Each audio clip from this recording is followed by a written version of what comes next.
ஆண்டவராகிய இயேசு கிறிஸ்துவின் நாமத்தினாலே உங்களை நான் வாழ்த்தி வரவேற்கிறேன். கர்த்தருடைய பெரிதான கிருபையினாலும் அவருடைய பரிசுத்தமுடைய இரக்கங்களினாலும் சென்ற மாதங்கள் எல்லாவற்றிலும் கர்த்தருடைய பாதுகாப்பும் வல்லமையும் பிரசன்னமும் நம்மோடு கூட துணையாய் வந்தது. எல்லா விதமான குறைவிலும் நிறைவான நன்மைகளை அவருடைய நாமத்தினாலே நாம் பெற்றுக்கொள்ளும்படியான சகல சூழ்நிலைகளை கர்த்தர் நமக்கு உண்டாக்கி தந்தார். உண்மையாகவே கர்த்தர் மட்டும் நம்மோடு கூட இல்லாதிருந்திருக்கிறது உண்டானால் இத்தனை மாதங்களை கடந்து ஆண்டவராகிய தேவனுடைய நாமத்தினால் இந்த புதிய மாதத்தின் ஊடாக பிரவேசித்திருக்க உங்களாலும் என்னாலும் ஆகிறதில்லை. தேவன் நம்மேல் வைத்திருக்கக்கூடிய கிருபை பெரியது. ஆகவே ஆண்டவராகிய தேவனுடைய கிருபையினாலே இந்த ஒரு புதிய மாதத்தை கர்த்தராகிய தேவன் நமக்கு தந்திருக்கின்றார்.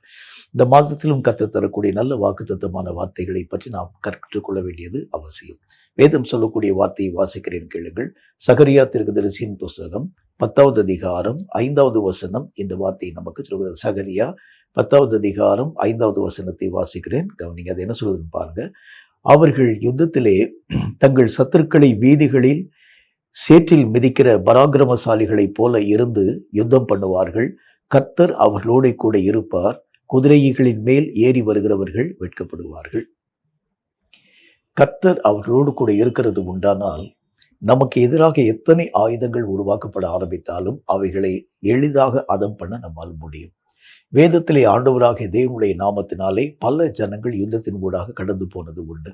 அவர்கள் தங்கள் வாழ்க்கையிலே தங்களுடைய பலத்திற்கு மிஞ்சின காரியங்கள் வந்த பொழுது ஆண்டவராகிய தேவனை நோக்கி அவர்கள் அபயமிட துவங்கினார்கள். கர்த்தர் அந்த சத்தத்தினுடைய எல்லா விதமான காரியங்களை மெய்யாகவே அங்கீகரித்து ஏற்றுக்கொண்டு தம்முடைய மகிமையை அவர்கள் வாழ்க்கையிலே விளங்க பண்ணி அவர்கள் யுத்தத்திலே கர்த்தருடைய நாமத்தினாலே மாண்டு மடிந்து போன மக்களை காட்டிலும் தேவனாகிய கர்த்தரால் வந்த பயங்கரங்களினால் மடிந்து போனவர்கள் அநேகராய் காணப்படக்கூடிய அளவிற்காக கர்த்தரே அவர்களுக்காய் பல நேரங்களில் யுத்தங்கள் யாவற்றையும் செய்யக்கூடியவராய் விளங்க ஆரம்பித்தார். இந்த கர்த்தர் தான் இந்த புதிய மாதத்திலே உங்களையும் என்னையும் பார்த்து சொல்லுகின்றார், நான் உங்களோடு கூட இருக்க போகிறேன். அந்த வசனத்தில் என்ன விதமான வார்த்தையை நாம் பார்க்க முடியும்? குதிரைகளின் மேல் ஏறி இருக்கக்கூடிய மக்கள் எல்லாம் வெட்கப்பட்டு போவாங்களாம். ஏனென்றால் தேவன் நம்மோடு கூட இருக்கிறது உண்டானால் நமக்கு எதிராக எத்தனை ஆயுதங்களின் கூறுகள், வலிமையுள்ள கூறுகள் உருவாக்கப்பட ஆரம்பித்தாலும், எத்தனை ஆயுதங்கள் நமக்கு விரோதமாய் எழும்பக்கூடியதாய் காணப்பட ஆரம்பித்தாலும், ஒருவேளை அந்த ஆயுதங்களை சுமந்து கொண்டு வரக்கூடிய மக்கள் அதிக அல்லது அதீதமான வல்லமை பெற்ற ஒரு மக்களாய் விளங்க ஆரம்பித்தாலும், கர்த்தர் நம்மோடு கூட இருக்கிறது உண்டானால் எல்லா காரியங்களையும் மேற்கொள்ள நம்மால் முடியும் என்று ஆண்டவருடைய வேதம் நமக்கு திட்டம் தீர்க்கமாய் சுட்டி காண்பிக்க துவங்க ஆரம்பிக்கிறது. இந்த வசனத்தில் என்ன போட்டிருக்கு? அவர்கள் யுத்தத்திலே தங்கள் சத்துருக்களை வீதிகளின் சேற்றில் மிதிக்கிற பராக்கிரமசாலிகளைப் போல இருந்து யுத்தம் பண்ணுவார்கள். எப்படி? கர்த்தர் கூட இருக்கிறதுனால வீதிகளிலே சேற்றிலே இருந்து மிதிக்கக்கூடிய எல்லா விதமான காரியங்களைப் போல ஆண்டவராகிய தேவனுடைய நாமத்தினால் அவர்கள் யுத்தம் சிறக்கும் ஒரு மக்களாய் விளங்க ஆரம்பிக்கிறதை பார்க்க முடியும். இப்ப கர்த்தர் நம்ம கூட இருக்கிறது உண்டானா எவைகளையும் சாதிக்க நம்மால் முடியும். ஆகவேதான் அப்போஸ்தலனாகிய பரிசுத்த பவுல் தன்னுடைய நிருபத்திலே நல்ல ஒரு வார்த்தை ஒன்றை விதமாக எழுத ஆரம்பிக்கின்றார். என்னை பலப்படுத்தும் ஆண்டவராகிய இயேசுவின் நாமத்தினாலே எதையும் செய்ய எனக்கு வல்லமை உண்டு. கர்த்தருடைய வேத புத்தகத்தில் நம்ம வாசிக்கிறது மாதிரி எதையும் உங்களாலும் என்னாலும் செய்து முடிக்க வேண்டும் என்று சொன்னால் தேவன் நம்மோடு கூட இருக்க ஆரம்பிக்கிறது உண்டானால் நிச்சயமாக தேவனுடைய மகிமையை உங்களாலும் என்னாலும் பிரத்யேகமாகவும் பிரத்யட்சமாகவும் கண்டு உணர நம்மால் முடியும். ஆரம்ப நாட்களிலே பல நேரங்களில் ராஜாக்களும் சரி, மகா பெரிய தீர்க்கதரிசிகளும் சரி, கர்த்தராகிய தேவனால் பயன்படுத்தப்பட்ட சகல விதமான தேவனுடைய ஊழியர்களும் சரி, கர்த்தராகிய தேவனை தங்கள் வாழ்க்கையின் ஆதாரமாக அல்லது தாபரமாக கொள்ள துவங்க ஆரம்பித்தார்கள். காரணம் என்ன? அவர்கள் ஆண்டவராகிய தேவனுடைய நாமத்தினால் எதையெல்லாம் வேண்டி விரும்ப ஆரம்பித்தார்களோ கர்த்தர் அவைகள் ஒன்றையும் அவர்களுக்கு மறுக்காமல் தம்முடைய நித்தியமான வல்லமைகளை அவர்கள் வாழ்க்கையிலே விளங்க பண்ணி அவர்கள் வேண்டுகிறதற்கும் விரும்புகிறதற்கும் அதிகமான மகிமையை ஆண்டவராகிய தேவன் அவர்கள் வாழ்க்கையிலே விளங்க பண்ணக்கூடியவராய் காணப்பட ஆரம்பித்தார். ஆண்டவராகிய தேவனுடைய நாமத்தினால் தாவீது தன்னுடைய வாழ்க்கையில எல்லா மக்களாலும் ஒடுக்கப்பட்ட ஒரு வாழ்க்கையை வாழ ஆரம்பித்தாலும் தேவனாகிய கர்த்தரை சார்ந்து கொள்ளக்கூடிய தாவீது ஒரு நாள் கர்த்தராகிய தேவனை பார்த்து சொல்ல துவங்க ஆரம்பிக்கின்றார். நான் ஆடுகளின் பின்பதாக அலைந்து திரியக்கூடியவனாய் நின்றேன். நீர் என்னோடு கூட இருந்ததுனால இப்ப ராஜாக்களுக்கும் பிரபுக்களுக்கும் மத்தியிலே உட்கார பண்ணக்கூடிய அளவிற்காக என் தலையை கர்த்தர் நீர் உயர பண்ணினீர் என்கிற வார்த்தையை பற்றி பேசுகின்றார். இந்த கர்த்தர் தான் இந்த மாசத்துல நம்மளை பார்த்து சொல்லுகின்றார், நான் உன்னோடு கூட மெய்யாகவே துணையாய் வரப்போகின்றேன். உன் கூட நான் இருந்து உன்னுடைய எல்லா விதமான குறைவுகளிலும் நிறைவான உயர்வை, உன்னுடைய எல்லா விதமான தேவைகளிலும் போதுமான ஒரு தேவனாய் நின்று உன்னுடைய எல்லா விதமான கண்ணீரிலும் புலம்பலிலும் அழுகையிலும் வேதனையிலும் கூட சமாதானத்தை காணப்படும் ஒரு தேவனாக இந்த மாதத்தின் எல்லா நாட்களிலும் துணையாய் வருகிறேன் என்கிறதை பற்றி கர்த்தர் நம்மோடு கூட பேச துவங்க ஆரம்பிக்கின்றார். கர்த்தர் நம்ம கூட இருந்தால் என்னென்ன விதமான நன்மைகளை நாம் நம்முடைய வாழ்க்கையிலே பெற்றுக்கொள்ளலாம் என்று வேதம் சொல்லக்கூடிய காரியத்தை வாசிக்கலாம். மார்க் எழுதின சுவிசேஷத்தில் 4வது அதிகாரம் 38, 39 ஆகிய வசனங்கள் இந்த வார்த்தையை நமக்கு சொல்கிறது. மார்க் எழுதின சுவிசேஷம் 4வது அதிகாரம் 38, 39 ஆகிய வசனங்கள் இந்த வார்த்தையை சொல்கிறது. வாசிக்கிறேன், கவனிங்க. அது என்ன சொல்லுவது பாருங்க. கப்பலின் பின்னணியத்தில் அவர் தலையணையை வைத்து நித்திரையாயிருந்தார். அவர்கள் அவரை எழுப்பி, போதகரே, நாங்கள் மடிந்து போகிறது உமக்கு கவலை இல்லையா என்றார்கள். 39, அவர் எழுந்து காற்றை அதட்டி கடலை பார்த்து இறையாதே அமைதலாயிரு என்றார். அப்பொழுது காற்று நின்று போய் மிகுந்த அமைதல் உண்டாயிற்று. வேதம் சொல்லக்கூடிய வார்த்தையின் அடிப்படையில் கர்த்தர் நம்ம கூட இருந்தால் என்னென்ன விதமான மாற்றங்கள் உருவாக்கப்பட ஆரம்பிக்க முடியும். சீறி பாயக்கூடிய மகாபெரிய அலைகளுடைய சீற்றங்கள் அல்லது கொந்தளிப்பினுடைய மும்முரங்கள் அந்த சீஷர்களால் தாங்க முடியாத அளவிற்காக இந்த மகா பெரிய சூழ்நிலைகள் உருவாக்கப்படுகிறதை அவருடைய கண்கள் காணக்கூடியதாய் விளங்கிற்று. எத்தனையோ புயல்களை அவருடைய கண்கள் சந்திக்க நேர ஆரம்பித்தாலும் கூட இந்த புயலினுடைய வலிமை, இந்த காற்றினுடைய சீற்றத்தை அவர்கள் கண்டு அச்சமடைய துவங்க ஆரம்பித்தாங்க. அவர்கள் ஆரம்ப காலம் தொட்டே அநேக விதமான சமுத்திரத்தின் ஊடாகவே கடந்து போய் அநேகம் வலைகளை வீசி மீன்களை பிடிக்கக்கூடிய ஒரு வலைஞர்களாக விளங்க ஆரம்பிச்சிருந்தாங்க. என்றாலும் கூட இந்த கொடிய சீற்றத்தை கண்ட மாத்திரத்தில் இதுவரைக்கும் எங்கள் வாழ்க்கையிலே இந்த மாதிரியான ஒரு பயங்கரமான ஒரு நிகழ்வை நாங்கள் கண்டதே இல்லையே, நம்மால் ஆன மட்டும் நம்முடைய எல்லா விதமான முயற்சிகளின் ஊடாக நாம் கடந்து போகலாம் என்று சொல்லி தங்களால் ஆன மட்டும் அவங்க பிரயாசப்பட்டாங்க. ஒன்றுமே முடியாமல் போகக்கூடிய நேரத்தில் வேறு வழியே இல்லை. உடனே ஆண்டவராக இயேசு கிறிஸ்துவை அவர்கள் தட்டி எழுப்பி, ஆண்டவரே, நாங்கள் மெய்யாகவே மடிந்து போகக்கூடிய அந்த சூழ்நிலைகள் உருவாக்கப்படுகிறது நாங்கள் பார்க்கிறோம். கர்த்தராகிய தேவன் எழுந்தார். அந்த காற்றை பார்த்து கடலை பார்த்து ஒரு வார்த்தை சொன்னார், இறையாதே அமைதலாயிரு என்று. இந்த வார்த்தைகள் எப்பொழுது ஆண்டவராக இயேசுனுடைய வாயிலை நின்று புறப்பட்டு வந்ததோ உடனே அந்த காற்று அப்படி அமைந்து போயிட்டு கடலினுடைய இரைச்சல் அப்படி நின்று போகக்கூடியதாய் விளங்கிற்று. கேட்கும் கர்த்தருடைய பிள்ளையே, நம்முடைய வாழ்க்கையிலும் கூட மோதி அடிக்கக்கூடிய பலவிதமான நிகழ்வுகள், எதிர்பார்க்க முடியாத பல தோல்விகள், எதிர்பார்க்க முடியாத பல திருப்பு முனைகள், இந்த வாழ்க்கையினுடைய நிலைகளை இனி நான் வாழுகிறது என்பது முடியாது. இந்த வாழ்க்கையிலே எத்தனையோ இழப்புகளின் ஊடாக நான் கடந்து போயிட்டேன், எத்தனையோ வேதனையின் ஊடாக நான் கடந்து போக ஆரம்பிச்சிட்டேன். இப்போ வந்திருக்கக்கூடிய இந்த நஷ்டத்தை தாங்க என்னால் முடியாது என்று சொல்லி ஆண்டவராகிய தேவனுடைய நாமத்தினால் நான் இந்த உலகத்திலே உயிரோடு கூட வாழுகிறதை காட்டிலும் சாகிறது உத்தமம் என்று சொல்லி பல நேரங்களில் நீங்களும் நானும் யோசிக்கிறது உண்டு. கர்த்தராகிய தேவனுடைய நாமத்தினாலே கர்த்தர் நம்ம கூட இருக்கிறது உண்டானால் என்ன விதமான விஷயத்தை நம்ம செய்ய முடியும்? இயேசுவை நாம் தட்டி எழுப்ப ஆரம்பிக்கிறது உண்டானால் அவர் எழுந்து ஒரே ஒரு வார்த்தை சொல்வார். உங்களுக்கு விரோதமாய் வந்திருக்கக்கூடிய ஒவ்வொரு விதமான வியாதியின் தொந்தரவுகளை பார்த்து, உங்களுக்கு விரோதமாய் வந்திருக்கக்கூடிய எல்லா விதமான சூழ்நிலைகளிலே வந்திருக்கக்கூடிய மாற்றங்களை பார்த்து, உங்களுடைய ஒவ்வொரு விதமான அநேக விதமான பாரமான பிரச்சனைகளை காணக்கூடிய கர்த்தர் அவைகளை பார்த்து ஒரு வார்த்தை சொல்லுவார், இறையாதே அமைதலாயிரு என்று. அத்தோடு கூட எல்லாம் அப்படியே நின்று போய் கர்த்தருடைய வசனத்தில் என்ன போட்டிருக்கு? மிகுந்த அமைதல் உருவாக்கப்படக்கூடிய அந்த சூழ்நிலைகளை உங்களாலும் என்னாலும் பார்க்க முடியும். இப்போ ஒருவேளை நம்முடைய மனது அளவில் அநேக விதமான கொந்தளிப்புகள், மும்முரங்கள், வேதனைக்குரிய காரியங்கள், இனி நம்முடைய வாழ்க்கை வாழ முடியாத அளவிற்காக தத்தளிப்பின் அந்த சகல விதமான சூழ்நிலைகளின் ஊடாக கடந்து போகக்கூடிய அனுபவங்கள் ஒருவேளை நம்முடைய வாழ்க்கையில் வந்திருக்கலாம். இந்த கர்த்தர் நம்மோடு கூட இருக்கிறது உண்டானால் ஆண்டவராகிய தேவனுடைய நாமத்தினால் இறையாதே அமைதலாய் இரு என்கிற அந்த ஒரு வார்த்தையினாலே எல்லா நிலைகளையும் ஆண்டவராகிய தேவனால் அமைதிப்படுத்த முடியும்.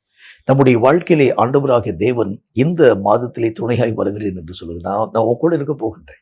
நீ எந்த விதமான சூழ்நிலைகளையும் குறித்து நீ அச்சப்பட வேண்டிய அவசியம் இல்லை. வேதனையினுடைய காரியங்களை குறித்து நீ உன்னுடைய மனதளவிலே அநேக விதமான துக்கத்தின் ஊடாக நீ கடந்து போக வேண்டிய அவசியம் இல்லை. என்னை நீ தட்டி எழுப்ப ஆரம்பிக்கிறது உண்டானால் இறையாதே அமைதலாய் இரு என்கிற ஒரு வார்த்தையினால் எல்லா மும்முரங்களையும் நான் அமர்த்தி போட்டு உன்னுடைய வாழ்க்கை நிலைகளிலே அமைதியை உருவாக்கக்கூடிய ஒரு தேவனாய் மெய்யாகவே விளக்குவேன் என்று கர்த்தர் நமக்கு சொல்கின்றார். எதை குறித்து நாம் அச்சம் கொள்ள ஆரம்பிக்கின்றோம்? அவங்க தங்களுடைய வாழ்க்கையிலே இதுவரைக்கும் பாராத ஒரு பெரிய ஒரு புயலை கண்டு அச்சத்தின் ஊடாக கடந்து போனாங்க. இதுவரைக்கும் சந்தியாத மகா பெரிய அலைகளின் மும்முரத்தை கண்ட மாத்திரத்தில் அவர்கள் பயந்து போக ஆரம்பிச்சாங்க. வேதனையின் ஊடாக கடந்து போகக்கூடிய அனுபவம். இவ்வளோ வருஷம் நாங்கள் கடல்ல அநேக விதமான பயணத்தின் ஊடாக நாங்கள் கடந்து போக ஆரம்பிச்சோமே, ஆனா என்றைக்கும் காணாத ஒரு பெரிய ஒரு அலைகளினுடைய மும்முரத்தை நாங்கள் பார்க்கிறோம். இவைகள் ஒருவேளை இந்த படகையும் இங்கு காணப்பட்டிருக்கக்கூடிய எல்லா நிலைகளையும், இந்த படகிலே பயணப்படக்கூடிய எல்லா விதமான மக்களையும் விழுங்கி போட்டு விடுமோ என்று சொல்லக்கூடிய அச்சத்தின் ஊடாக கடந்து போன பொழுது, அங்கு இருக்கக்கூடிய ஜனங்களுடைய மனதிலே ஒரே ஒரு விஷயம் அவங்களுடைய வாழ்க்கைக்குள்ளாக உருவாக்கப்படக்கூடியதாய் விளங்கிட்டு, அவங்க இயேசு கிறிஸ்துவை தட்டி எழுப்பி, ஆண்டவரே இந்த ஒரு காரியத்திற்கு ஏதாகிலும் ஒரு நன்மை நீர் உருவாக்க வேண்டும். கர்த்தர் எழுந்தார், இறையாதே அமைதலாய் இரு என்கிற ஒரு வார்த்தையை பற்றி பேசினார். அந்த ஜனங்கள் ஒருவேளை என்ன காரியத்தை யோசிச்சிருப்பாங்க, கர்த்தர் மெய்யாகவே கரை சேர்க்கக்கூடிய ஏதாச்சும் ஒரு சூழ்நிலையை செஞ்சிருப்பாருன்னு சொல்லி. இல்லை, அந்த காற்றையும் கடலினுடைய மும்முரத்தையும் கர்த்தராகிய தேவன் அமர்த்தி மெய்யாகவே மிகுந்த அமைதலை உருவாக்கும் ஒரு தேவனாக விளங்க ஆரம்பித்தார். சூழ்நிலைகள் எல்லாம் நமக்கு விரோதமாய் வரக்கூடிய இந்த காலங்களில் தேவன் நம்மை பார்த்து சொல்கிறார், நான் உன்னோடு கூட இந்த மாதம் முழுவதும் வரப்போகின்றேன். எதெல்லாம் உன்னுடைய வாழ்க்கையிலே இறைச்சலை தருகிறதோ, எதெல்லாம் உன்னுடைய வாழ்க்கையிலே மும்முரமான இயக்கத்தின் ஊடாக கடந்து போக ஆரம்பிக்கிறதோ, எதெல்லாம் உன்னுடைய வாழ்க்கையிலே அச்சத்தை உருவாக்கக்கூடியதாய் விளங்குகிறதோ, அவைகள் எல்லாவற்றையும் பார்த்து இறையாதே அமைதலாய் இரு என்கிற வார்த்தையின் மூலம் நான் அவைகளுடைய எல்லா விதமான பெருமைகளை அடக்கி உனக்கு மகா பெரிய அமைதலை உருவாக்கும் ஒரு தேவனாக நான் இந்த மாதத்தில் வருகிறேன் என்று கர்த்தர் சொல்கின்றார். கேட்கும் கர்த்தருடைய பிள்ளையே, வாழ்க்கையிலே காணப்படக்கூடிய இடர்களை பற்றியோ அல்லது இடைஞ்சல்களை பற்றியோ எந்த விதமான கவலையின் ஊடாக நீங்கள் கடந்து போகாமல் இந்த கர்த்தர் உங்களோடு கூட இருக்கக்கூடிய வரைக்கும் நீங்கள் மெய்யாகவே அமைதல் உள்ளவர்களாய் காணப்பட வேண்டியது அவசியம். கர்த்தர் உங்க கூட வச்சுக்கோங்க. நிச்சயமாகவே இந்த கர்த்தர் உங்க கூட இருந்து பெரிய நன்மையான காரியங்களை, பெரிய சீற்றங்களை மாற பண்ணக்கூடிய வல்லமைகளை விளங்க பண்ணுகிறேன் என்கிற ஒரு வார்த்தையின் மூலம் பேசுகிறார். ரெண்டாவது ஒரு காரியத்தை பாருங்க, தேவன் நம்மோடு கூட இருக்கிறது உண்டானால் என்ன மாற்றங்கள் நம்முடைய வாழ்க்கையிலே உருவாக்கப்பட போகிறதாக கர்த்தருடைய வசனம் சொல்வதும் பாருங்க. மார்க் எழுதின சுவிசேஷத்துல 7வது அதிகாரம் 26வது வசனம் துவங்கி 29வது வசனம் வரைக்கும் இந்த வார்த்தைகள் நமக்கு சுட்டி காண்பிக்கப்படுகிறது. மார்க்கு 7வது அதிகாரம் 26 முதல் 29 வரை இருக்கக்கூடிய வசனங்களை வாசிக்கிறேன், கவனிங்க. அது என்ன போட்டுக்குன்னு பாருங்க. அந்த ஸ்திரீ சீரோபெனிகேயா தேசத்தாளாகிய கிரேக்க ஸ்திரீயாயிருந்தாள்.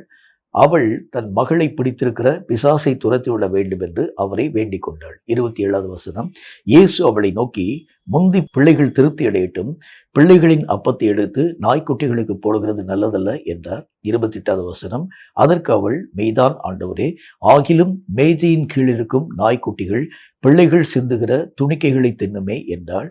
29வது வசனம், அப்பொழுது அவர், நீ சொன்ன அந்த வார்த்தை நிமித்தம் போகலாம், பிசாசு உன் மகளை விட்டு நீங்கி போயிற்று என்றார். இரண்டாவது காரியமாக கர்த்தருடைய வேதம் நம்முடைய வாழ்க்கையிலே மற்றும் ஒரு விஷயத்தை சுட்டி காண்பிக்க ஆரம்பிக்கிறது. இந்த பெண்ணினுடைய வாழ்க்கையிலே அவருடைய மகளுக்கு பிடித்திருக்கக்கூடிய பிசாசனுடைய கட்டுக்கள் குறைவு. வாழ்க்கையில் பல விதமான நேரங்களில் பல விதமான விஷயங்களை நாம் இழக்க கொடுக்கக்கூடிய நேரத்தில் அவைகளுக்காக அநேகம் நேரங்களை நாம் கவலையின் ஊடாக கழிக்கக்கூடிய ஒரு மக்களாய் விளங்க ஆரம்பிக்கிறதை பார்க்க முடியும். அவள் நாள் வரைக்கும் நல்ல ஒரு வாழ்க்கை வாழ ஆரம்பித்தோம். திடீரென்று என்னுடைய மகளுக்கு பிடித்திருக்கக்கூடிய இந்த பிசாசினால என்னுடைய மனமெல்லாம் வேற எந்த விதமான வேலையின் ஊடாக கடந்து போக முடியல. எல்லா விதமான காரியங்களையும் இதுவரைக்கும் நான் நல்ல ஒரு வாழ்க்கை வாழ ஆரம்பித்தேன். எந்த பிரச்சனையுமே இல்லாமல் என்னுடைய பிள்ளைகள், என்னுடைய கணவன், என்னுடைய குடும்பத்திலே காணப்பட்டிருக்கக்கூடிய மக்கள் என்று சொல்லி ஒரு சுகமான ஒரு வாழ்க்கையின் ஊடாக கடந்து போக ஆரம்பித்தேன். எதனால்தான் இப்படிப்பட்ட ஒரு வியாதி எனக்குள் வந்ததோ, எதனால்தான் இப்படிப்பட்ட ஒரு இழப்பு என்னுடைய வாழ்க்கையிலே வந்ததோ, ஒட்டுமொத்த குடும்பமும் நாங்கள் இடிந்து போயிட்டோம். இனி எங்களுடைய வாழ்க்கையில யோசிக்க வேற ஒண்ணுமே இல்லை. இதை பற்றியே நாங்கள் யோசித்துக் கொண்டே இருக்க ஆரம்பிக்கிறோம். இதை தாண்டி எங்களால் மெய்யாகவே எந்த விதமான காரியத்தின் ஊடாக எங்களுடைய மனம் மெய்யாகவே கடந்து போக முடிகிறதில்லை என்று சொல்லி பல நேரங்கள்ல பல விதமான சூழ்நிலைகளின் நிமித்தமாக நீங்களும் நானும் குறைவின் ஊடாக கடந்து போக ஆரம்பிக்கிறதை பார்க்கணும். எந்த ஒரு வேலையை செஞ்சாலும் அந்த வேலையை முழுமையாக செய்ய முடியல. இந்த கவலை என்னை பெரும்பாலும் வாட்டிக்கொண்டே இருக்க ஆரம்பிக்கிறதை பார்க்கிறேன். இந்த அம்மாவுடைய கவலை என்னன்னு பார்த்தீங்கன்னா, அந்த பெண்ணுக்கு பிடித்திருக்கக்கூடிய பிசாசு நிமித்தம் எந்த வேலையும் செய்ய நம்மளால முடியல. எல்லா நேரத்திலும் அந்த பிசாசனுடைய தொந்தரவு. திடீரென்று சொல்லி நல்ல ஒரு வேலையின் ஊடாக கடந்து போகக்கூடிய நேரத்துல பிசாசு பிடித்திருக்கக்கூடிய அந்த மகளுடைய சத்தம் கேட்ட மாத்திரத்துல இருக்கக்கூடிய அந்த வேலையை அப்படி அந்த வேலைக்குரிய காரியங்கள் யாவற்றையும் வச்சுட்டு அந்த பிள்ளையை கவனிக்கும்படிக்காய் கடந்து போயிடுவாங்க. எவ்வளவு பெரிய ஒரு கஷ்டமான ஒரு காரியம் பாருங்களேன். இந்த மாதிரி பல நேரங்களில் நம்முடைய வாழ்க்கையிலே எந்த ஒரு வேலையும் முழுமையடைய பண்ண முடியாதவருக்காக சில குறைவுகள் நம்முடைய வாழ்க்கையிலே வர ஆரம்பிக்கும் பொழுது நாம் எந்த விதமான பணிகளையும் முழுமை அடைய முடியாதவருக்கான காரியங்களின் ஊடாக கடந்து போக ஆரம்பிக்கிறதை பார்க்கலாம். இப்போ கர்த்தர் நம்மை பார்த்து சொல்லுகின்றார், நீ போகலாம், உன்னுடைய குறைவுகள் நீங்கி நீ நிறைவான நன்மையை பெறுவாய் என்று கர்த்தராகிய தேவன் சொல். எந்த குறைவின் நிமித்தம் நீங்கள் உங்களுடைய பணிகளை நிறைவடைய பண்ண முடியாத வேலையின் ஊடாக கடந்து போறீங்க, எந்த காரியத்தின் நிமித்தம், எந்த இழப்பு நிமித்தம், எந்த வேதனை நிமித்தம், ஒருவேளை நம்முடைய வாழ்க்கையிலே நம்முடைய உற்றார்கள், நம்முடைய உறவினர்கள், நம்முடைய சொந்த பந்தங்கள் இவ்வளோ நாள் வரைக்கும் நம்ம கூட இருந்திருப்பாங்க.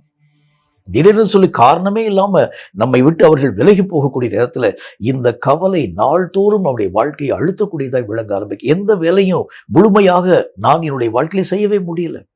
ஏனென்றால் எப்பொழுதும் அதே விதமான பிரச்சனையை பற்றி தான சிந்தனை.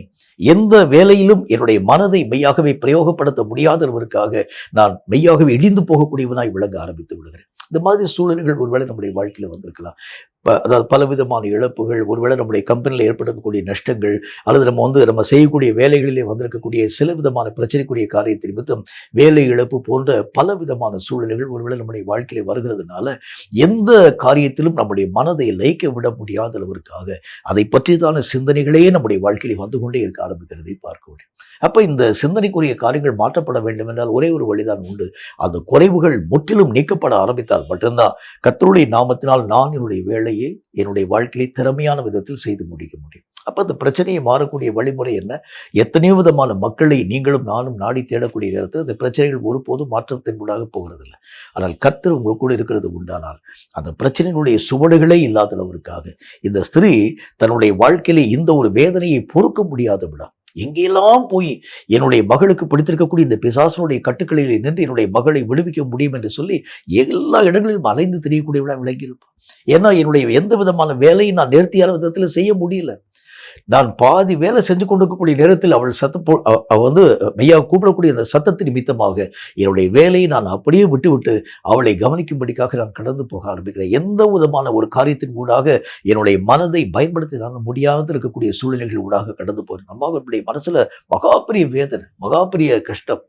கர்த்தராகிய தேவனை இந்த அம்மா தேடி வரக்கூடிய நேரத்தில் ஆண்டவராகிய தேவனை பார்த்து கேட்கிறாங்க, ஆண்டவரே என்னுடைய பிள்ளைக்கு ஒரு அற்புதத்தை செய்ய வேண்டும். கர்த்தராகிய தேவன் அவளோடு கூட ஒரு வார்த்தை ஒன்றை சொல்லுகின்றார், நீ போகலாம், நீ கேட்டுக்கொண்டபடியே உன்னுடைய வாழ்க்கையில் இந்த காரியம் உருவாக்கப்பட்டு விட்டது. ஆண்டவராகிய தேவனுடைய நாமத்தினால் தன்னுடைய இல்லத்திற்குள் அந்த அருமையான பெண்மணி கிடந்து போகிறார். தன்னுடைய மகள் சுகமாய் கிடக்கிறதை கண்டு கர்த்தருடைய நாமத்தை அவள் மகிமைப்படுத்தக்கூடியவளாய் விளங்க ஆரம்பித்தார். கர்த்தர் நம்ம கூட இருக்கிறது உண்டானால் நம்முடைய எந்த விதமான வேலைகளும் தடையில்லாத நபருக்காக உருவாக்கப்படுகிறது. அநேக விதமான கவனச்சிதறல்கள் உருவாக்கப்படாது இருக்கக்கூடிய சூழ்நிலைகள் நம்முடைய வாழ்க்கையிலே காணப்படுகிறது. ஆண்டவருடைய நாமத்தினால் எல்லா விதமான மகிமைகளை தடையில்லாமல் பெற்றுக்கொள்ள உங்களாலும் என்னாலும் ஆகும் என்று கர்த்தர் நமக்கு சொல்கின்றார். கேட்கும் கர்த்தருடைய பிள்ளையே, இந்த நாட்களிலே நம்முடைய வேலையை மெனக்கெட பண்ணக்கூடிய காரியங்கள் எது எது உண்டு?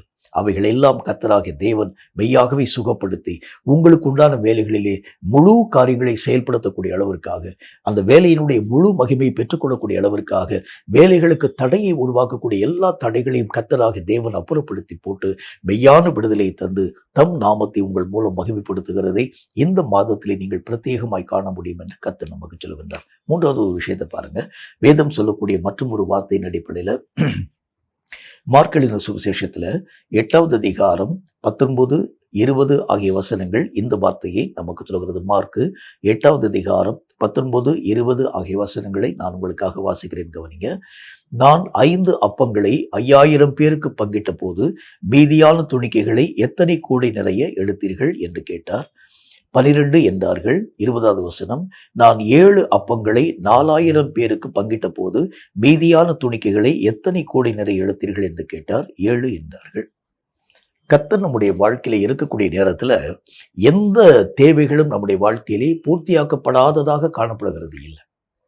அவங்களுடைய வாழ்க்கையினுடைய தேவைகள் அந்த நேரத்தில் என்னவா இருந்தது அப்படின்னு பார்த்தீங்கன்னா, அவர்களால் யூகிக்க முடியாத அளவிற்காக, யோசிக்க முடியாத அளவிற்காக அவருடைய தேவைகள் அதிகமாய் காணப்படக்கூடியதாய் விளங்கிட்டு கர்த்தராகிய தேவனை சார்ந்து நம்பி வர ஆரம்பிச்சார். ஆண்டவராகிய தேவன் காலையிலிருந்து பிரசங்கம் பண்ணி கொண்டே இருக்க ஆரம்பித்தார். நிறைய கர்த்தருடைய வார்த்தைகள் அறிவிக்கப்பட்ட பொழுது பிரசங்கத்தை கேட்ட மக்கள் ரொம்ப பரவசம் அடைந்து ஆண்டவராகிய தேவனுடைய நாமத்தை மகிமைப்படுத்த துவங்க ஆரம்பிச்சாங்க. மாலை வேளை வரக்கூடிய இந்த நேரத்தில் சீஷர்கள், எல்லா விதமான சீஷர்களும் இயேசுவுக்கு பக்கத்திலே வந்து, ஆண்டவரே நீங்க வாட்டுக்கு பேசிட்டே நீங்க சொல்லிட்டே இருக்கிறீங்க, ஆனால் அந்த மக்கள், எல்லா விதமான மக்களும் அந்த வார்த்தைகளை ஆழமாய் கேட்டுக்கொண்டே இருக்க ஆரம்பிக்கிறாங்க. என்றாலும் கூட மாலை வேளை வரக்கூடிய இந்த நேரமாக காணப்பட ஆரம்பிக்கிறதுனால அவங்களுக்கு தேவையான ஆகாரங்களை வாங்கி கொண்டு போகும்படிக்காக பக்கத்தில் இருக்கக்கூடிய கிராமங்களுக்கு நீர் அவர்களை அனுமதிக்க வேண்டும் என்கிறதை பற்றி கேட்கிறார். இயேசு கிறிஸ்து அவர்களை பார்த்து ஒரு வார்த்தை சொல்லுகின்றார், நீங்களே அவர்களுக்கு ஆகாரங்களை கொடுங்கள். உடனே அங்கே ஆண்டவராக இயேசுவை பார்க்கக்கூடிய சீஷர்கள் சொல்றாங்க, எங்க கையில் ஒண்ணுமே கிடையாது, எங்க மத்தியில் இருக்கக்கூடிய அதாவது இருக்கக்கூடிய ஜனங்களுக்கு நடுவில் ஒரே ஒரு பையன் 5 அப்பத்தையும் 2 சின்ன மீனையும் வச்சிருக்கிறான். இதை பயன்படுத்தி இத்தனை 1000 மக்களை நாங்கள் மெய்யாகவே பராமரிக்கிறது, போஷிக்கிறது எப்படி? ஆண்டவராகிய இயேசு கிறிஸ்து அந்த அப்பத்தையும் அந்த மீனையும் வாங்கி பிதாவாகிய தேவன் நோக்கி ஜெபிக்க துவங்கினார். வேதம் சொல்லக்கூடிய வார்த்தையின்படி அவர்கள் எல்லாரும் சாப்பிட்டு திருப்தி அடைந்து மீதியான துணிக்கைகள் எல்லாவற்றையும் 12 கோடி நிறைய எடுத்தார்கள் என்று கர்த்தருடைய வசனத்தில் வாசிக்க முடியும். அப்ப நம்முடைய வாழ்க்கையை ஆண்டவராகிய தேவன் தேவைகளை சந்திக்கிறது மட்டுமல்ல, குறைவுகளை நிவர்த்தியாக்குகிறது மட்டுமல்ல, மீதியான துணிக்கைகளை சேர்க்கக்கூடிய அளவிற்கும் தேவன் நன்மையான காரியங்களை நம்முடைய வாழ்க்கையை உருவாக்குகின்றார். கர்த்தராகிய தேவனை நோக்கி நீங்கள் ஜெபிக்கும் போது நீங்கள் கேட்டதை மட்டும் கொடுத்துட்டு அப்படி நிறுத்தக்கூடிய ஒரு கடவுள் அவர் அல்ல. இந்த நேரத்தில் ஆண்டவரே, இப்போ இருக்கக்கூடிய இந்த சாப்பாட்டுக்குரிய நிலைகளை நீர் என்னுடைய வாழ்க்கையிலே போஷித்து என்னை ஆசீர்வதிக்க வேண்டும். சரிப்பா, உனக்கு இப்போ உனக்கு வந்து என்னென்ன விதமான காரியம் தேவைப்பட ஆரம்பிக்கிறது, இந்த சாப்பாடு, இந்த ஒரு காரியம் உனக்கு போதுமா? ஆமா ஆண்டவரே போதும். இதை மட்டும் ஆண்டவராகிய தேவன் கொடுக்கக்கூடியவர்கள். அந்த வசனத்தில் என்ன போட்டுக்கு, அவர்கள் சாப்பிட்டு திருப்தி அடைந்த பிறகு 12 கூடை நிறைய அவர்களுக்கு ஆண்டவராகிய தேவன் எந்த சேதமும் இல்லாமல் ஆகாரத்தை அவர்களுக்கு முன்பதாகவே வைக்கும் ஒரு தேவனாக விளங்க ஆரம்பித்தார். அப்போ வேத புத்தகத்தில் ஆண்டவராகிய தேவன் தரக்கூடிய விஷயத்தில் எப்படியெல்லாம் நம்முடைய வாழ்க்கையை தர துவங்க ஆரம்பிக்கிறார் பாருங்கள். அந்த நேரத்திலே உங்களுடைய தேவைகள் மட்டும் சந்திக்கப்படக்கூடிய ஒரு காரியமாய் அல்ல, மிகுதியான நன்மைகளை ஆண்டவராகிய தேவன் தருகிறது மட்டுமல்ல, 12 கூடை நிறைய நீங்கள் சேர்க்கக்கூடிய அளவிற்காக ஆண்டவராகிய தேவன் நன்மையான காரியங்களை உருவாக்கும் ஒரு தேவனாக விளங்க ஆரம்பிக்கின்றார். அப்போ வேதம் சொல்லக்கூடிய நல்ல ஒரு வார்த்தையின் அடிப்படையில் குறைவுகள் எல்லாவற்றையும் நிறைவாக்கக்கூடிய நல்ல ஒரு தேவன், நம்முடைய ஒவ்வொரு விதமான விருப்பங்களையும் நிறைவாக்கும் நல்ல ஒரு தேவன், எல்லா விதமான காரியத்திலும் ஆண்டவராகிய தேவன் நம்ம கூட இருக்கிறது உண்டானால் எல்லா விதமான தேவைகளையும் அவரே சந்திக்கும் ஒரு தேவனாக. இதுக்கு நல்ல ஒரு உதாரணத்தை நான் உங்களுக்கு சொல்ல முடியும். இஸ்ரவேல் மக்களை கர்த்தராகிய தேவன், அதாவது எகிப்தை விட்டு அழைத்து கொண்டு போகும்படிக்காக வனாந்திர மார்க்கத்தை தேர்வு செய்து அதன் கூடாக நீங்க போங்க அப்படிங்கிற பத்தி கர்த்தர் பேசுகிறார். உடனே இந்த இஸ்ரவேல் மக்களுடைய மனதுக்குள்ள ஒரு பெரிய ஒரு சந்தேகம், இது எவ்வளவு நாள் பிரயாணம் நமக்கு தெரியலையே, இந்த பிரயாணத்துக்கு தேவையான ஆகாரங்களை நாம் எப்படி நம்முடைய வாழ்க்கையிலே சேர்த்து கொள்ள முடியும்? கர்த்தராகிய தேவன் அவங்களை பார்த்து சொல்றாரு, அந்த காலத்துக்கு தேவையான ஆகாரத்தை மாத்திரம் நீங்க வச்சுக்கோங்கப்பா, அந்த புளிப்பில்லாத மாவை பயன்படுத்தி அப்பத்தை மாத்திரம் உங்களுக்காக நீ எடுத்துக்கொள்ளுங்கள் என்பதை பற்றி. கர்த்தருடைய நாமத்தினால அவங்க வச்சிருக்கக்கூடிய சாப்பாட்டுக்குரிய காரியங்கள் தீர்ந்து போயிடுச்சு. இனி அடுத்த நாளைக்கு அவங்களுக்கு தேவைக்குரிய காரியங்கள் ஒண்ணுமே இல்லை. வனாந்திரத்துக்குள்ளாக கடந்து போயிட்டாங்க. இவங்க திரும்பி இனிமேல் எகிப்தை நோக்கி, அதாவது அந்த அந்த அந்த ராஜ்யத்தை நோக்கி வருகிறது கடினம். ஏன்னா மீண்டும் அவர்கள் கடலை கடந்து உள்ள வரணும். இப்ப எந்த சூழ்நிலைகளுமே இல்லாம எங்கு பார்த்தாலும் ஒரே இருட்டாக காணப்படக்கூடிய, மக்கள் நடமாட்டமே இல்லாத இருக்கக்கூடிய ஒரு வனாந்திர வெளியிலே ஆண்டவருடைய நாமத்தினால நடத்தப்பட்டு அங்க போய் நிற்கிறாங்க, ஸ்டே பண்ணி இருக்கிறாங்க. காலை அவங்களுக்கு சாப்பாட்டுக்குரிய தேவைக்குரிய காரியங்கள் உருவாக்கப்பட போகிறது. இப்போ மோசையை பார்க்கக்கூடிய ஜனங்கள் அவரை பார்த்து கேட்குறாங்க, ஐயா காலை சாப்பாட்டுக்கு என்ன செய்யுது? எங்கள் கையில் வச்சிருக்கக்கூடிய அப்பத்தெல்லாம் நாங்கள் காலி பண்ணிவிட்டோம், எல்லா விதமான தன்மைகளும் முடிஞ்சு போயிடுச்சு. இப்போ எங்களுக்கு காலைக்குரிய சாப்பாட்டுக்கு நாங்கள் மட்டுமல்ல, எங்களுடைய மனைவிகள், எங்களுடைய குழந்தைகள், எங்களுடைய வீட்டில் இருக்கக்கூடிய பெரியவர்கள், முதியவர்கள், நாங்கள் வளர்க்கக்கூடிய அநேக விதமான ஆடுகள், மாடுகள், ஒட்டகங்கள், இவைகளுக்கு தேவையான ஆகாரங்களுக்கு நாங்கள் என்ன செய்யறது? ஆண்டவராகிய தேவனுடைய நாமத்தினால் மோசே என்கிற மனிதன் கர்த்தரை நோக்கி ஜெபிக்க ஆரம்பித்தேன். நீ ஒண்ணுமே பயப்படாத, நாளை காலை அந்த தேவைகள் எல்லாம் அவருடைய வாழ்க்கையிலே சந்திக்கப்பட ஆரம்பிக்கிறதை பார்க்க முடியும். ஆண்டவராகிய தேவனுடைய நாமத்தினால காலை நேரம் அவர்கள் எழக்கூடிய இடத்துல இப்ப இன்னைக்கு என்ன சாப்பாடு கொடுக்க போறாரு எனக்கு தெரியல என்று சொல்லி ஜனங்கள் மெய்யாகவே ஆவலாய் காத்திருக்கக்கூடிய இடத்தில் கர்த்தர் மோசையின் மூலமாய் ஒரு வார்த்தையை ஒன்றை சொல்லுகின்றார். வெளியே போய் பார்க்க சொல்லு, ஒரு உருட்சியான ஒரு காரியம் ஒன்று எல்லா மக்களுடைய கண்களுக்கு முன்பதாக தென்பட ஆரம்பிக்கிறது பார்ப்பீங்க. அதை எடுத்து நீ சாப்பிடுங்க. அது ஆண்டவராகிய தேவனால் கொடுக்கப்பட்டிருக்கக்கூடிய மன்னா என்கின்ற அது தேவனுடைய சமூகத்திலே தூதர்களுக்குரிய அப்பத்தை நான் அவர்களுக்கு தருகிறேன் என்பதை பற்றி கர்த்தர் பேசினார். அப்போ வசனத்தில் ஆண்டவராகிய தேவன் என்ன வார்த்தையை சொல்ல ஆரம்பித்தார் அப்படின்னா, அவர்களை அழைத்து கொண்டு போன அந்த 40 வருஷ காலமும் அவருடைய வாழ்க்கையில ஒரு குறையுமே வராத அளவிற்காக வசனத்தில் என்ன போட்டுக்கு, மிகுதியாய் சேர்த்தவனுக்கு மீந்து போனதும் இல்லை, குறைவாய் சேர்த்தவனுக்கு குறைஞ்சு போகவும் இல்லை.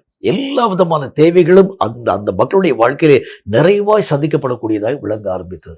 இந்த மன்னாவை ஆண்டவராகிய தேவன் எப்பொழுது ஓய பண்ண ஆரம்பித்தார் என்று பாருங்கள்.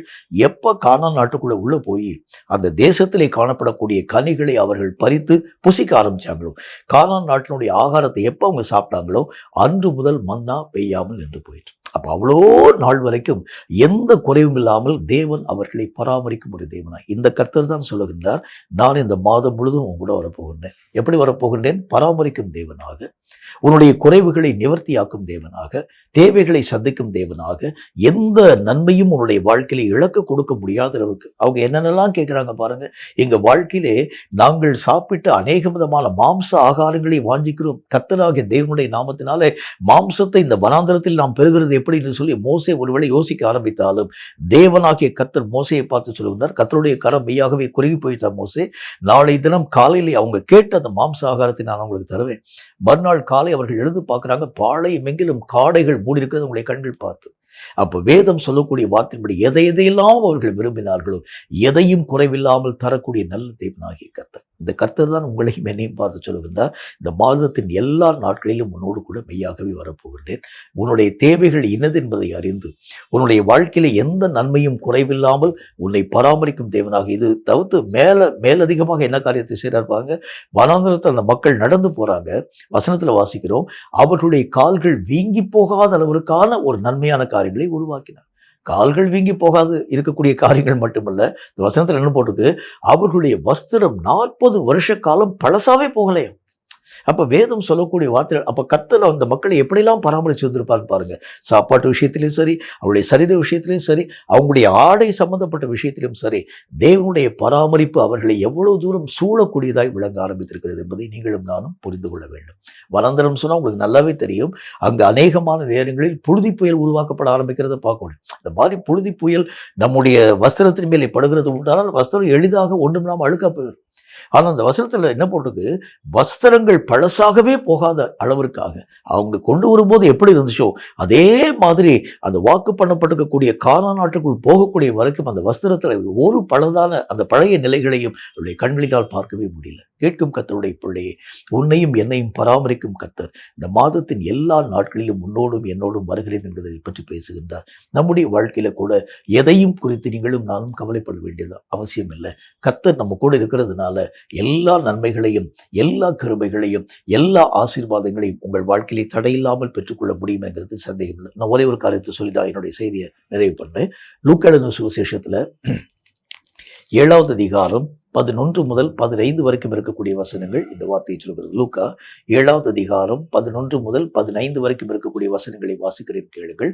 மறுநாளிலே அவர் நாயின் என்னும் ஊருக்கு போனார். அவருடைய சீஷர் அநேகரும் திரளான ஜனங்களும் அவருடனே கூட போனார்கள். 12வது வசனம், அவர் ஊரின் வாசலுக்கு சமீபித்த போது மரித்து போன ஒருவனை அடக்கம் பண்ணும்படி கொண்டு வந்தார்கள். அவன் தன் தாய்க்கு ஒரே மகனாய் இருந்தான், அவளோ கைப்பெண்ணாய் இருந்தாள். ஊராரில் வெகு ஜனங்கள் அவளுடனே கூட வந்தார்கள். 13வது வசனம், கர்த்தர் அவளை பார்த்து அவள் மேல் மனதுருகி அழாதே என்று சொல்லி 14வது வசனம், கிட்ட வந்து பாடையை தொட்டார். அதை சுமந்தவர்கள் நின்றார்கள். அப்பொழுது அவர், வாலிபனை எழுந்திரு என்று உனக்கு சொல்கிறேன் என்றார். 15வது வசனம், மரித்தவன் எழுந்து உட்கார்ந்து பேசத் தொடங்கினான்.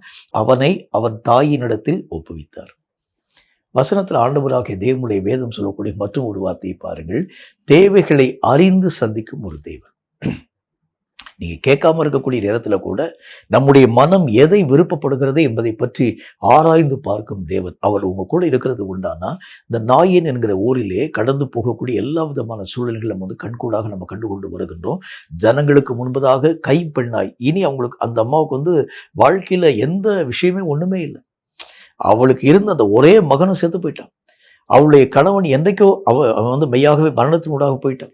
இப்போ அவளுக்கு எந்த விதமான வழியும் இல்லாமல் ஒரு நிர்பாக்கியசாலியாய் எந்த விதமான மக்களுடைய ஆதரவும் மெய்யாகவே பெற முடியாத ஒரு மகளாக அவள் தனித்து அழுது புலம்பி இருக்கக்கூடியவளாய் காணப்பட ஆரம்பிச்சாங்க.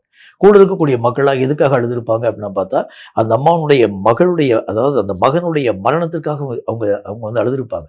ஆனா இந்த அம்மாவும் எதுக்காக அழ ஆரம்பிச்சாங்க, எதிர்காலத்தை பற்றி அவங்க யோசிச்சாங்க. என்னுடைய எதிர்காலமே இருண்டு போயிடுச்சு. என்னுடைய கணவனும் இல்லை, என்னுடைய மகனும் இல்லை, எந்த விதமான உரிமைக்குரிய காரியம் இல்லை. யார்கிட்ட போய் என்ன விதமான தேவைகளுக்காக நான் போய் நிற்க முடியும்? ஊரில் இருக்கக்கூடிய மக்கள்கிட்ட போய் கேட்க முடியுமா? என்னுடைய சொந்தக்காரங்க யார்ட்டையும் போய் நான் போய் எல்லா விதமான காரியங்களுக்காக, என்னுடைய தேவைகளுக்காக நான் போய் நிற்க முடியுமா என்று சொல்லி அவள் தன்னுடைய எதிர்காலத்தை குறித்து வேதனையோடு கூட புலம்பிக் கொண்டே வரக்கூடியவளாய் விளங்க ஆரம்பிச்சா. இப்ப அந்த இடத்திலே காணப்பட்டிருக்கக்கூடிய எல்லா விதமான மக்களையும் அடக்கம் பண்ணக்கூடிய இடம் வரைக்கும் ஜனங்கள் வருவாங்க. எல்லாரும் அடக்கம் பண்ணக்கூடிய அந்த ஆராதனை முறைமைகள் யாவற்றிலும் அந்த ஜனங்கள் பங்கு பெற ஆரம்பிப்பாங்க. என்னுடைய அழுகையை பார்க்கக்கூடிய ஜனங்கள் என்னுடைய அழுகைக்கு ஆறுதல்கள் யாவற்றையும் சொல்லிக் கொண்டிருப்பாங்க. இனி அந்த அடக்க ஆராதனை முடிவுக்கு பிறகு எல்லாரும் அவரவர்கள் வழியில போயிடுவாங்க. இனி நான் யாரை நோக்கி போவேன்னு சொல்லி அந்த அம்மனுடைய மனம் உடைந்து போயிற்று. கர்த்தர் அந்த ஒரு சூழ்நிலைகளை ஆண்டவராகிய தேவன் ஆழமாய் அறியக்கூடியவராய் விளங்கி, நான் உன்னோடு கூட இருக்கிறதுனாலே மகளே, உன்னுடைய எல்லா விதமான காரியத்தையும் உன்னை நான் நிராதரவாக விட்டுவிடாமல் எல்லா நன்மைகளையும் தரும் ஒரு தேவனாய் விளங்குவேன் என்று சொல்லி கர்த்தராகிய தேவன் அற்புதங்களை செய்து அந்த மரித்த மகனை உயிரோடு கூட எழுப்பி மீண்டும் அவருடைய வாழ்க்கையிலே நன்மையான காரியங்களை உருவாக்கினார். கேட்கும் கர்த்தருடைய பிள்ளையே, இந்த கர்த்தர் உங்க கூட இருந்தார்னா இந்த மாதத்தின் எல்லா நாட்களிலும் எந்த குறைவும், எந்த தேவையும், எல்லா விதமான சூழ்நிலைகளும் நம்முடைய வாழ்க்கையிலே அப்படியே சந்திக்கப்படுகிறது. கர்த்தர் உங்களுக்காக எல்லா விதமான காரியங்களையும் உருவாக்கி கொண்டு வருகிறதை நாம் நம்முடைய வாழ்க்கையிலே காணக்கூடிய ஒரு மக்களாய் விளங்க முடியும். கிறிஸ்தவம் என்று அழைக்கப்படக்கூடிய இந்த ஒரு வாழ்க்கை ஆண்டவராகிய தேவனால் மட்டுமே முழுக்க முழுக்க நடத்தப்படும் ஒரு வாழ்க்கை. கர்த்தர் அவர்களை பராமரிக்கும் தேவனாய், கர்த்தர் அவர்களை தப்புவிக்கும் தேவனாய், கர்த்தர் அவர்களுக்காக யுத்தம் செய்யும் தேவனாய், கர்த்தர் அவர்கள் பட்சமாய் நின்று அவர்களுக்காக நியாயம் விசாரிக்கும் ஒரு தேவனாய், அவர்களை ஆண்டவராகிய தேவன் தம்முடைய பிள்ளைகளை மெய்யாகவே பாதுகாத்து பராமரித்து செட்டைகளினால் மூடி மறைக்கும் ஒரு ஜனமாக அவர்களை உருவாக்கி கொண்டு வரக்கூடிய ஒரு தேவனாய், அவர்களை ஆண்டவராகிய தேவனை தம்முடைய தேவனாக வைத்திருக்கக்கூடிய ஒவ்வொரு மக்களுக்கும் கர்த்தர் அப்படியாகவே காணப்படக்கூடியவராய் விளங்குகின்றார். கேட்கும் கர்த்தருடைய பிள்ளையே, இந்த மாதத்திலே வரக்கூடிய கர்த்தர் உங்கள் வாழ்க்கையிலே காணப்படும் எல்லா குறைவிலும் நிறைவான நன்மைகளை தந்து, நீங்கள் விரும்புகிறதற்கும் வேண்டுகிறதற்கும் அதிகமான நன்மைகளை கர்த்தர் உருவாக்கி தந்து உங்கள் எல்லைகளை ஆசீர்வதிப்பார் என்பதில் சந்தேகம் ஒன்றுமில்லை. தலைகளை தாழ்த்தி கண்களை மூடி கர்த்தரை நோக்கி நாம் ஜெபம் செய்வோம். எங்களை அதிகமாக நேசிக்கிற எங்கள் அன்பின் பரலோக பிதாவே, உம்மால் உரைக்கப்பட்ட இந்த பரிசுத்தமுள்ள வார்த்தைகளுக்காக ஸ்தோத்திரம். கர்த்தருடைய நாமத்தினாலே நீர் எங்களோடு கூட இருக்கிறது உண்டானால் சூழ்நிலைகளை ஜெயிக்க எங்களால் முடியும் என்றும், எங்கள் குறைவுகள் எல்லாம் நிறைவாக்கப்படுகிறதை நாங்கள் பார்க்க முடியும் என்றும், எங்களுடைய எல்லா விதமான தேவைகளும் சந்திக்கப்படக்கூடிய நிலைகளை நாங்கள் பார்க்க முடியும் என்றும், கர்த்தருடைய நாமத்தினாலே எங்களுடைய கண்ணீருக்குரிய காரியங்கள் எல்லாம் மாற்றத்தின் ஊடாக கடந்து போய் எங்கள் எதிர்காலமே இருண்டு போயிற்று என்று சொல்லக்கூடிய நிலைகளிலே ஒரு புதிய ஒரு வெளிச்சத்தின் வாழ்க்கையை எங்களுடைய வாழ்க்கையிலே பெறக்கூடிய அந்த தன்மையை பெற்றுக்கொள்ள முடியும் என்றும் உங்களுடைய வசனங்களின் மூலமாக நாங்கள் கற்றுக்கொண்டோம். ஆண்டவரே, நீர் சொன்ன உம்முடைய வாக்குத்தத்தத்தின்படியே கர்த்தாவே உமக்கு ஸ்தோத்திரம். சகரியா தீர்க்கதரிசியின் மூலம் ஆண்டவராகிய தேவனால் உரைக்கப்பட்ட அந்த வார்த்தையின்படி தேவன் நீர் எங்களோடு கூட இருக்கிறீர் என்று சொன்னீர். நீர் எங்களோடு கூட இருக்கிறது உண்டானால் இத்தனை நன்மைகளை இந்த வார்த்தைகளை கேட்கும் ஒவ்வொரு பிள்ளைகளும் தங்கள் வாழ்க்கையிலே தடையில்லாமல் பெற்றுக்கொள்ள முடியும் என்று உங்களுடைய வசனத்தின் மூலம் பேசி சொன்ன ஒவ்வொரு வார்த்தைக்காக ஸ்தோத்திரம். கற்றுக்கொண்ட அந்த வார்த்தைகள் இது எங்களுக்காக உரைக்கப்பட்டது என்பதை அறிந்து இவைகளை நான் சுதந்திரமாக்கி கொண்டு கர்த்தருடைய சித்தத்தை நிறைவாக்கி உம்மை நாங்கள் எங்களோடு கூட வைத்துக்கொண்டு எல்லா காரியங்களையும் காலங்களையும் ஜெயித்து உடைய சித்தத்தை நிறைவாக்க கிருபை தந்து எங்களை ஆசீர்வதிக்க வேண்டும் என்று இயேசு கிறிஸ்துவின் நாமத்தினால் வேண்டிக் கொள்கிறோம் எங்கள் பரிசுத்தமுள்ள நல்ல பிதாவே. ஆமேன், ஆமேன். இந்த வார்த்தைகளை கேட்டு உங்கள் ஒவ்வொருவரையும் கர்த்தர் அளவில்லாமல் ஆசீர்வதிப்பாராக.